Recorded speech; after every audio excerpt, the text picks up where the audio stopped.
સર્વેમાં રાજકારણ વિશે.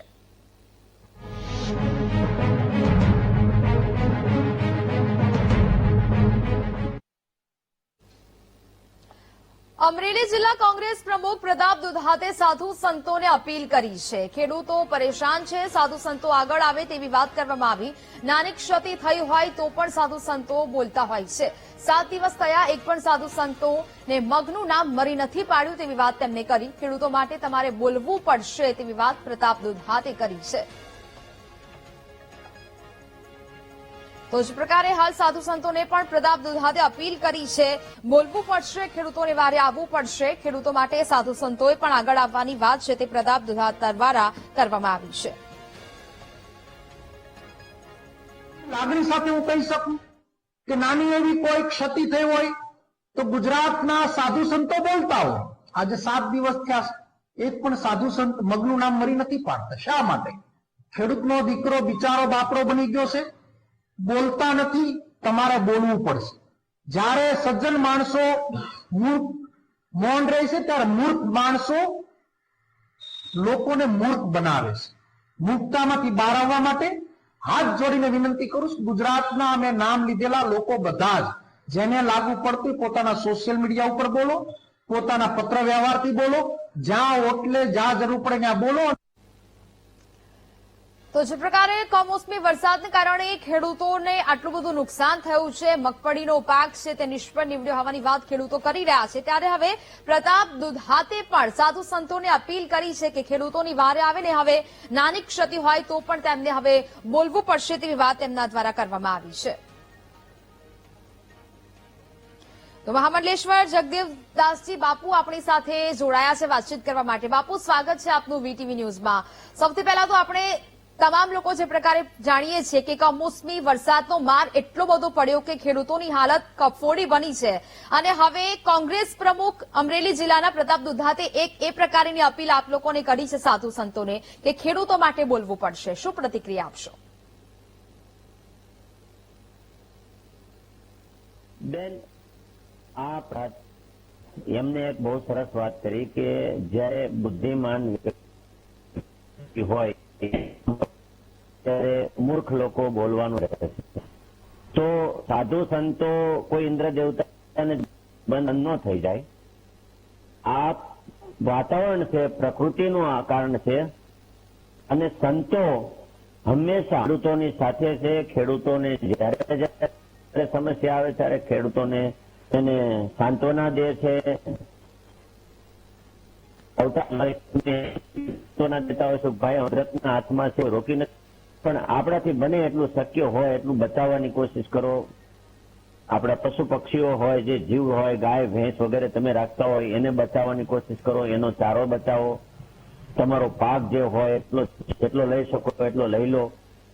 પણ આ મૂર્ખ લોકો સાધુ સંતોને કે છે, એમાં સાધુ સંતો બોલીને કયું રાજકારણ ખેલવા માંગો છો? કોંગ્રેસના ભાઈ પ્રતાપભાઈ દુધાતને એ હું પૂછવા માંગુ છું, તમે કયું રાજકારણ ખેલી રહ્યા છો કે સાધુ સંતો આ વિષયમાં બોલીને શું તમને આમાં ફાયદો થઈ જવાનો છે? શું? બિલકુલ બાપુ, પરંતુ એ પણ તેમને કહ્યું છે કે 7 દિવસ થઈ ગયા, એક પણ સાધુ સંત આગળ નથી આવે અને ખેડૂતો માટે નથી બોલ્યા. બેન, સાધુ આવે તો વરસાદ બંધ રહી જવાનો શું? સીધી જ વાત, વરસાદ બંધ રહી જવાનો. ગુજરાત નહીં, પૂરા ભારતના સાધુ સંતો આવી જાય તો આ પ્રકોષ્ઠ લો પ્રેશર થઈ રહ્યું છે. આ પ્રેશરના હિસાબે વરસાદ થઈ રહ્યો છે. આમાં સાધુ સંતોને આગળ આવવાનું, આ સાધુને અને ખેડૂતોની વચ્ચે ડિસ્બેલેન્સ ઉભું કરવાની કોશિશ કરી રહ્યા છે પ્રતાપ દુધાત. કરવા માટે જો નથી મળી રહ્યો તો સાધુ સંતો જ ના.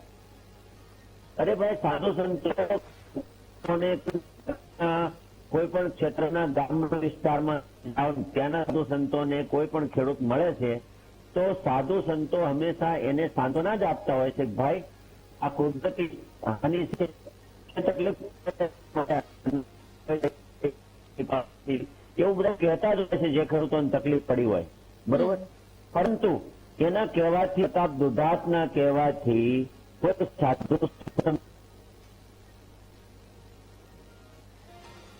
બિલકુલ બિલકુલ બાપુ, વીટીવી ન્યૂઝ સાથે જોડાયા તે બદલ આપનો આભાર. એટલે કે હવે જે પ્રકારે આ સમગ્ર મામલો સામે આવ્યો છે, સાધુ સંતોને પ્રતાપ દુધાતે અપીલ કરી છે, પરંતુ સામે હવે મહામંડલેશ્વર જગદેવદાસજી બાપુએ પણ પોતાની પ્રતિક્રિયા આપી છે કે હંમેશા સાધુ સંતો છે ખેડૂતોની સાથે છે. તો મહંત એકલધામ આશ્રમના યોગી દેવનાથ બાપુ આપણી સાથે ફોન લાઈન પર જોડાયા છે. બાપુ, સ્વાગત છે આપનું વીટીવી ન્યૂઝમાં. હવે પ્રતાપ દુધાતનું જે પ્રકારનું નિવેદન સામે આવ્યું છે કે સાધુ સંતોએ ખેડૂતોને વહારે આવવું જોઈએ અને તેમના માટે કંઈક બોલવું જોઈએ, શું કહેશો? ચોક્કસ સાધુ સંતો હંમેશા માટે ખેડૂતોમાં સાથે જ હોય છે, ખેડૂતો સાથે જ છે. સંત હંમેશા માટે જે જગતનો તાજ છે, જગતનું પાલન પોષણ કરે છે, અનાજ પકાવે છે, એને સાથે છે. અને સાધુ હંમેશા માટે પવિત્ર અન્ન લેવાનો પ્રયાસ કરતો છે. અન્ન છે એ મનનો નિર્વાણ કરતો હોય છે. આપણે ત્યાં કહીએ કે ખાવે એવા ઓડકાર આવે તો હંમેશા માટે સંત સમાજ કિસાનનો જો અન્ન પકાવેલો હોય ને એનો જ ખાવાનો હંમેશા માટે આગ્રહ રાખતો કે એને પવિત્રતા હોય છે ને એ મહેનતની કમાણીનો હોય છે, એટલે આપણા પણ મન બગડે નહીં. એટલે સાધુ સમાજ તો હંમેશા માટે કિસાનો સાથે છે. અને અત્યારે જે પણ કિસાનો ઉપર એક આફત ફાટી પડી છે, તો મારું માનવું છે કે સરકાર યોગ્ય જે પણ ખેડૂતોને થતું હોય એ આપવો જરૂરી છે ને, કે કેમ ખેડૂતો રહેશે તો આપણે રહેવાના છીએ અને ખેડૂત નથી તો આપણે પણ કાંઈ નથી. એટલા માટે ખેડૂતોને બનતો પ્રયાસ સરકારે જેટલો પણ આપે એટલો આપવો જરૂરી છે. નહીં તો કિસાન નહીં બચે તો આપણે કોઈ બચશું અથવા તો ભારતનો ભવિષ્યની કોઈ ચિંતા કરી શકશું તો મને લાગતો કંઈ થઈ શકશે નહીં. એટલે ખેડૂતોને બચાવવા જરૂરી છે. ખેડૂતોને જે પણ વર્તમાનમાં જો પીડા છે એ પીડાને સાંભળી અને એને વળતો એને આપવો જોઈએ, એને વળતર કેટલો મળવો જોઈએ, એને એના પરિવારનું પોષણ થવું જોઈએ, એને જે નુકસાન થયા છે એ જેટલી છે એની ભરપાઈ કરવી જરૂરી છે, ચોક્કસ છે. અને સાધુ સમાજ આજે નહીં ને હંમેશા માટે ખેડૂત સમાજ સાથે હતો તો હંમેશા રહેવાનું પણ છે. બિલકુલ બાપુ, વીટીવી ન્યૂઝ સાથે વાતચીત કરી તે બદલ આપનો આભાર. એટલે કે હવે યોગી દેવનાથ બાપુએ પણ પ્રતિક્રિયા આપી છે કે હંમેશા સાધુ સંતો ખેડૂતોની સાથે જ હોવાની તેમને વાત કરી. યોગ્ય વળતર અને જે નુકસાની થયું છે તેની સહાય ચોક્કસથી ચૂકવે તે પ્રકારની માંગ તેમને કરી છે.